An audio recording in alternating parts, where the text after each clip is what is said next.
2024 euro শ্বাসরুদ্ধকর final ম্যাচে ইংল্যান্ডকে হতাশায় ডুবিয়ে 2-1 গোলে জয় পেয়েছে স্পেন। ইংল্যান্ডকে হারিয়ে ইউরোপের প্রথম দল হিসেবে চতুর্থ ইউরো জিতেছে স্পেন।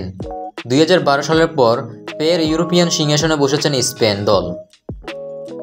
এবারের ইউরো চ্যাম্পিয়ন হয়ে বড় অঙ্কের টাকা পেয়েছেন স্পেন দল।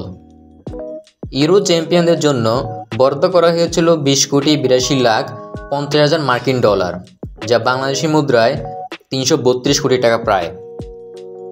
অন্যদিকে রানার আপ হওয়া ইংল্যান্ড পেয়েছে 2,42,50,000 মার্কিন ডলার, যা বাংলাদেশি মুদ্রায় যার পরিমাণ প্রায় 285 কোটি টাকা। এবারের ইউরো আয়োজিত হয়েছে মোট 24টি দল নিয়ে। টুর্নামেন্টের মোট প্রাইজ মানি ছিল 33,10,00,000 মার্কিন ডলার।